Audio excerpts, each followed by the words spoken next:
So let's first review how to multiply fractions because it's really important. Just a reminder that you multiply across the top, the numerators, so 1 times 3, and then you're going to multiply the denominators, 2 times 4, which is going to give you a result of 3/8. Okay? 1 times 4 is 4. 8 times 8 is 64. This one can be simplified. But if I had simplified it in the before multiplying, like right here, I wouldn't have to simplify it in the end. So when you simplify 4/8, you're multiplying by 1/2, and that's 1/16. Likewise, if I were to divide by the 1 in the name of 4, I get 1 and I get 16. Same result.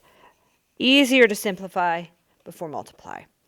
Here I can simplify by dividing each of those by 2. So I have 2/3 times 3/5, and I will have 6/15, which can be simplified.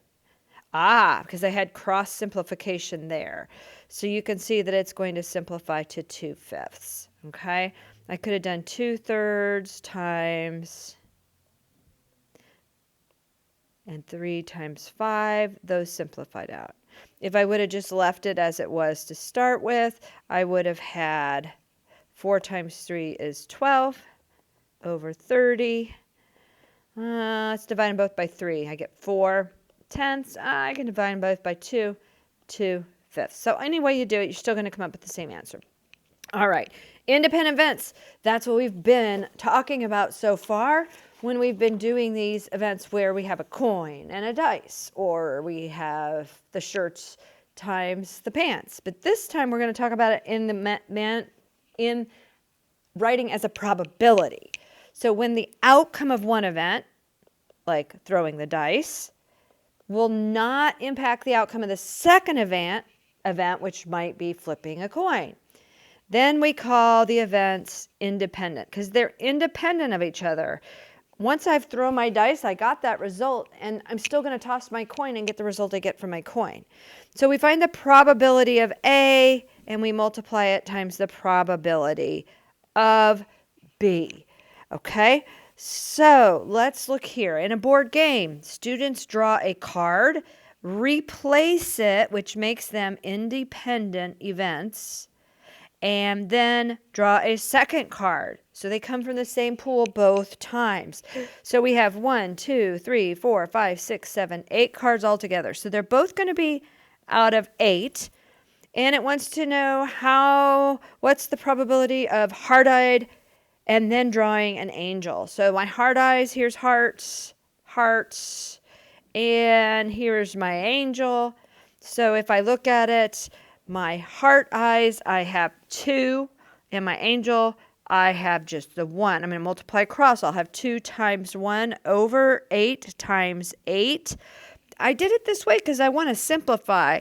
I can divide by 2 on both of those numbers and get 1/4.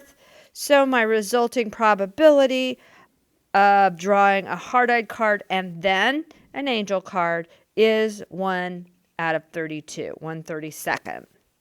All right, turn 20 points. A student must draw a sleeping card and then an angry card. So here's our sleepers, 1, 2, and then we have our angry right here, angry. Oh, we have another angry over there. So out of a total of 8 cards, I have 2 sleepers and I have 2 angries. 2 times 2 over 8 times 8. Again, I can divide by 2, 1 and 4, by 2, 1 and 4, and I get 1 over 4 times 4, which is 1/16. To earn 10 points, a student must draw an angry or a laughing. That means my result is successful if it's angry or a laughing card. So out of the 8 cards, I have 1, 2, here's my laugh. I only have the 1 laughing card. That's so sad.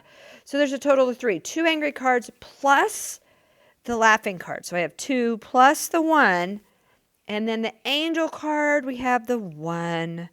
So I have 3/8 times 1/8. No common factors. It's 3 out of 64 as the probability of an angry card or a laughing card, and then an angel card. So ignore where at the top where it talks about tic-tac-toe. It's not relevant here. But we're going to look at all these independent events. So I'm going to start at the top left corner. Kylie has a coin and a number cube. She flips the coin once, rolls the number cube once. What's the probability that the coin lands tails up and the cube lands on a 4? Well, let's see. First, we need to say, okay, we're going to flip a coin once. That means it could be a heads or tails, right? And then if we roll the number cube, we have 1, 2, 3, 4, 5, or 6. So the probability of flipping, let's see, what's it say? What's the probability the coin lands tails up and the cube gets a 4?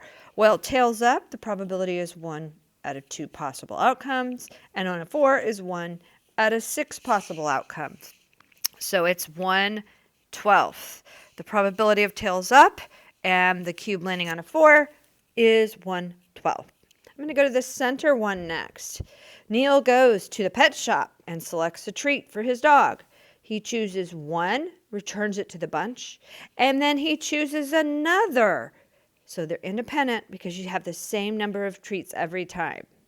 There's 1, 2, 3, 4, 5, 6 options. Okay, so what's the probability he selects a bone and then a collar? It's return, so they're independent. Let me see, I have 3 bones and I have 1 collar. So I have 3/6 times 1/6. I'm going to simplify here before I multiply. I like to simplify before I multiply. And it's 1/12. All right. I'm going to go to the one below it this time. 2 number cubes are rolled sequentially. What's the probability that the first number cube shows a 2 or 3 and the other number cube shows an even? So we've got 2 cubes. Each of them has these possible outcomes. Okay, now we want to know, okay, on the first cube shows a 2 or 3. And the second cube shows an even. Even, second cube. How many evens? Okay, half of them are even. On my first cube, let's see here. My first cube has a 2 or a 3. That makes 2 of the 6th. So the probability of an even is a 2 out of 6.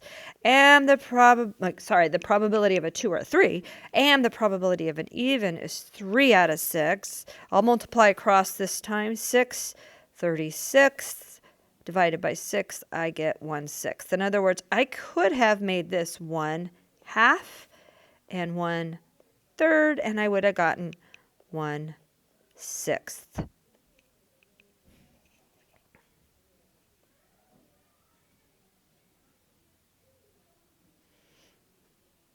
All right, let's look at the probability of flipping 3 heads in a row.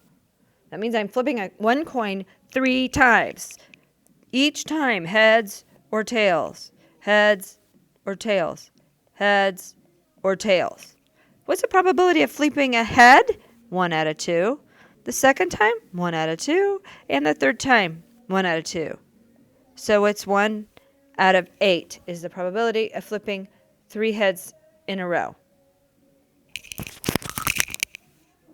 All right, I'm on the middle one on the top now. There are 6 marbles in a bag. 3 of them are green and 3 of them are yellow.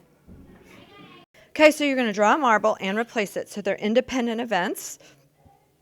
What's the probability of choosing 2 yellow marbles? So each bag, every time the bag has this collection. So we're going to do it twice, right? Well, what's the probability of getting a yellow marble? Half. Same the second time because I replaced it. So it's 1/4. All right, one card from a deck. By the way, a deck of cards is 52 cards. There are 26 of each color, 13 of each suit. There's 4 suits. Okay. One card from a deck is selected and replaced, and then another. So we're doing it twice. The probability that the first card is a red card, that's half of the cards are red. And the second is a diamond. So 13 out of 52, which is 1/4 of the deck, because these are divided 4 ways by the 4 suits. You know, the hearts, the diamonds, the clubs, and the spade. So that's going to give us 1/8, 1 out of 8 chances that we will have probability of a first card being red and the second one being more specifically a diamond. Okay, let's look at Dexter. Dexter has 4 different coins in his pocket. He randomly selects a coin from his pocket and replaces it. And then he selects another one. What's the probability that both coins are dimes?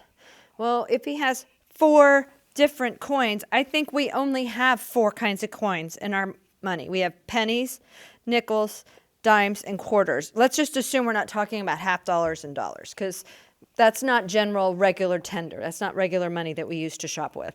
So 4 different. What's the probability of picking the dime the first time? 1/4. What's the probability of picking a dime the second time? It's still 1/4, so it's 1/16. All right, I think we just have 2 more. Bottom left corner, the letters of the alphabet are written on cards and placed in a brown paper bag. What's the probability of drawing a vowel and replacing it, and then drawing another vowel? Well, A, E, I, O, U, there's 26 letters in the alphabet, I think. So what is the probability of drawing a vowel? It would be 5 out of 26. What if the probability of drawing it again? 5 out of 26. So we have 25 out of 600 and, I don't remember. So let's do this. 26 times 20 plus 6. 26 times 20, 12, 5. 26 times 6, 36. 12 and 3 is 15. 156. So 676. There we go. So there it is, right there. All right, one more. Mackenzie, she chooses one candle, puts it back, then she chooses another.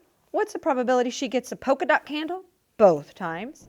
We have 1, 2, 3, 4, 5 candles all together, both times. And let's see here, we have polka dot and polka dot, 2 and 2. So we have 4 25ths. That is the probability. All right, make sure you ask questions in class if you have the questions to be done here. Otherwise, you're ready to go on to the practice assignment.